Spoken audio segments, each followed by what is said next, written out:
coucou pour une troisième vidéo. Alors cette fois j'ai été coupée parce que j'avais plus de batterie. Donc je dois en faire une troisième. J'espère que c'est la dernière parce que j'en ai marre.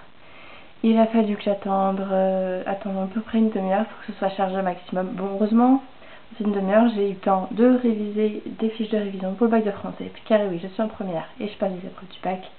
Bientôt, je suis trop stressée, bref, n'en parlons pas.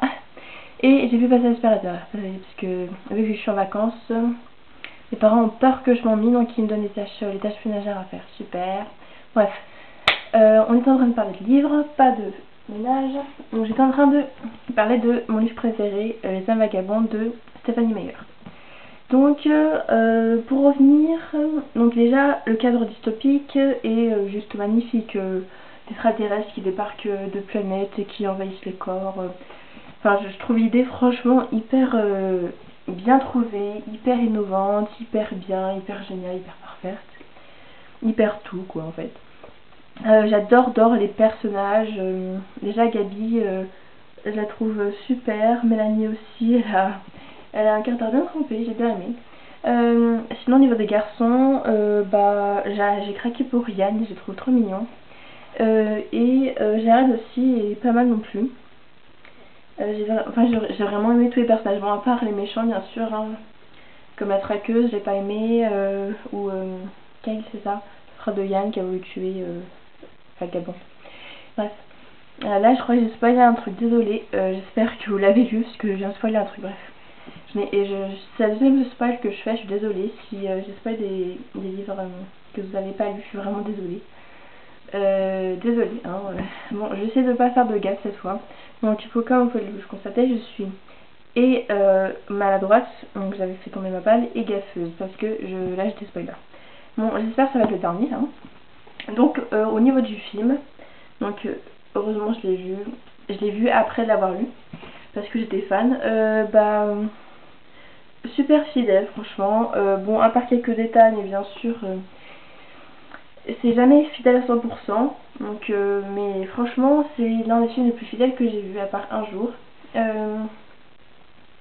Par contre j'ai pas aimé comment la traqueuse était mise en avant. Elle est un peu trop mise en avant à mon goût dans le film alors qu'elle a pas beaucoup d'avant. Enfin un peu quand même mais pas tant que ça dans le livre. Après je trouve que Gabi, donc Mélanie a juste une voix hyper niaise quand elle est dans le corps de... Enfin plutôt quand Gabi est dans son corps, pardon. Je trouve sa voix hyper niaise, enfin je sais pas, c'est trop bizarre. Ça fait un peu voix de gamine, voix des mangas là, dans les animés, je trouve ça trop moche. Enfin bref. Sinon ils ont enlevé plein de détails super drôles et mignons, mais des détails ouais, mignons du livre, et c'était un peu dommage parce que c'est des passages que je voulais trop voir. Bon, c'est pas grave, hein. Après, un autre petit détail hyper petit, hein, vous allez me dire, mais pourquoi elle se révolte pour ça? Ça sert à rien. C'est juste que Gabi est censée être blonde dans le livre. Ok, c'est un peu superficiel entre guillemets, se révolter contre ça, mais bon. Enfin, je sais pas, dans le livre, elle est blonde, autant de mettre blonde dans le film, quoi. C'est comme dans Delirium. J'ai vu la photo, les photos de l'épisode pilote, comme Anna elle est pas blonde, elle est censée être blonde dans le livre, et dans la série elle est brune, c'est pas logique. Bon ok, c'est qu'une couleur de cheveux, ça n'a pas d'importance, mais quand même, ça change tout, presque. Bon bref, tout ça pour dire que ce livre est génial, lisez-le, il y a plein d'actions, c'est hyper original, ça n'a rien à voir avec Twilight. Donc je sais qu'il y a pas mal de anti-Twilight et non. J'espère que ça ne va pas vous empêcher de lire ce roman. Parce que c'est pas parce que la saga Twilight ne vous a pas plu que celui-là ne va pas vous plaire. Parce que moi, bon, au début j'aimais bien Twilight. Mais maintenant c'est plus le cas. J'aime plus les vampires, les loups-garous, les trucs et machin. Ça m'a saoulé. Je suis anti-Bélite un peu. Et pourtant j'ai adoré Les Vagabondes. C'est même mon livre préféré. Donc lisez-le si vous hésitez. Il faut vraiment le lire, quoi. C'est un bon livre. Très très bon livre même. Et donc il est génial et il faut lire. Donc ensuite, après c'est une de mes sagas préférées. Donc c'est marrant parce que en 5 tomes j'ai juste 3 éditions différentes. Donc le tome 1, Donc c'est Maxime Chatham de Autrement, le livre de poche, donc je l'ai en poche. Alors je vous explique. Pourquoi j'ai le tome 1 en poche? Eh bien parce que donc c'était une copine, disons, non, la fille d'une copine à ma mère, qui habitait à Lyon, qui m'a prêté le tome 1 et 2. Sauf que j'ai déménagé, oui. Si vous avez vu un de mes articles, j'ai marqué que j'ai déménagé 9 fois. Donc c'est une des fois où j'avais déménagé. Donc j'ai plus revu depuis. Enfin on se voit mais de temps en temps et donc on pense pas trop à se prêter des livres. Et vu que j'avais un coup de cœur pour cette saga, et bah j'avais acheté le tome 3. Donc ça c'est l'édition livre de poche, c'était la même édition que j'avais lu tome 1 et 2. Et donc j'avais envie d'avoir la série complète. Parce que je trouve ça con d'avoir acheté le tome 3 et pas avoir le tome 1 et 2. Donc dès qu'il est sorti en poche, à Gilbert Joseph, en plus je l'ai trouvé d'occasion, donc déjà que le prix est bas à 7,60. En plus je l'ai eu pour 5 €, neuf, il était même pas abîmé, laisse sortir. En gros il y avait celui-là, et à côté il y avait, il était dans les nouveautés, il y avait tous les neufs, et lui était à côté, il y avait 2 € d'écart, même pratiquement 3, je fais pas, je prends le nu, enfin, je suis pas con, voilà, j'ai eu une affaire en or. Le tome 2 aussi sorti en poche pour les intéressés. Il faut que je l'achète, sauf que je vais pas tout le temps à Gilbert Joseph, il n'y a pas là où j'habite. J'étais un peu dans un coin paumé, donc c'est à la campagne à côté de Valence, je sais pas si vous connaissez, donc c'est à Hérault. Et donc il n'y a rien. À Valence, je sais pas si Gilbert Joseph, je sais même pas, donc c'est à Lyon que j'avais acheté lui. Et donc je peux y aller seulement quand je vais chez ma grand-mère, et donc j'y vais pas avant cet été quoi. Bon là je suis en vacances, mais bon pas avant août, donc ça...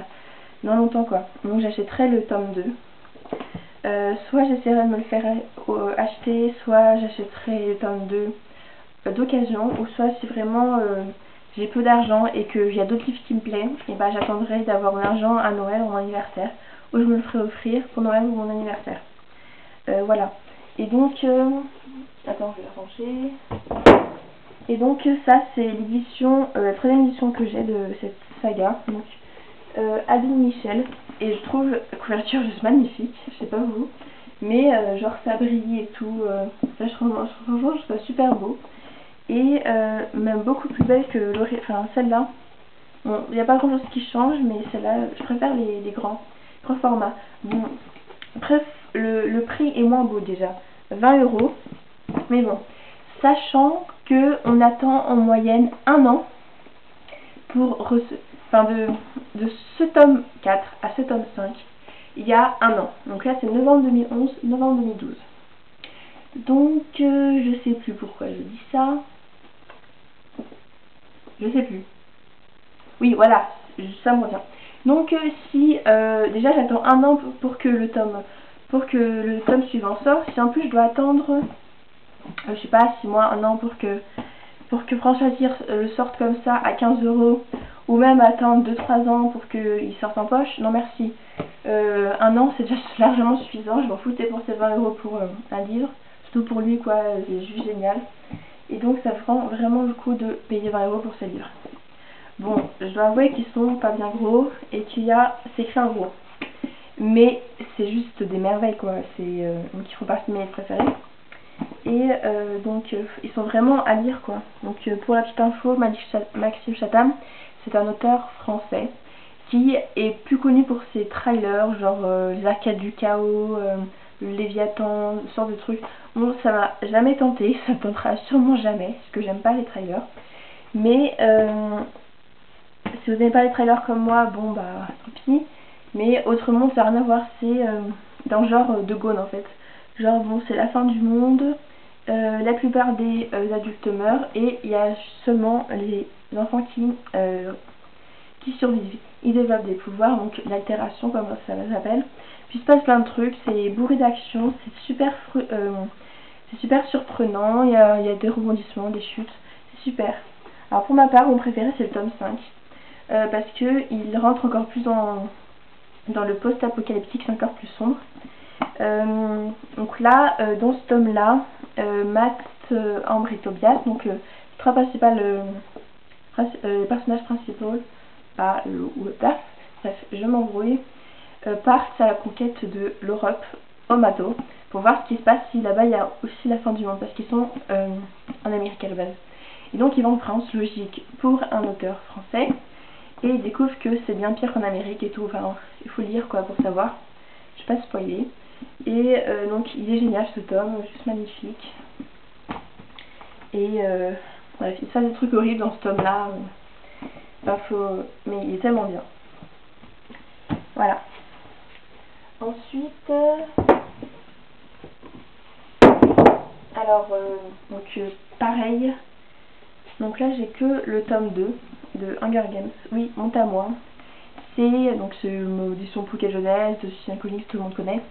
C'est parce que à la base les 3 tomes de la trilogie c'était Rebecca pareil qui me les avait prêtés. Donc j'ai eu un coup de foudre mais littéral pour cette trilogie. Bon, c'est pas nouveau, hein. Toutes les personnes qui sont normales sont craquées pour cette trilogie, hein, parce que si vous aimez pas c'est que vraiment vous êtes bizarre, hein. Je vais pas critiquer, chacun a ses goûts, mais c'est juste le livre le plus aimé, un des livres les plus aimés jeunesse, donc si vous n'avez pas c'est bizarre. Bref, et donc lui je l'ai trouvé d'occasion dans une brocante pareil, je sais pas, genre à 5 €, et puis il est neuf, donc c'est bien, 9 à 5 €. S'il y aurait eu le tome 1 et 3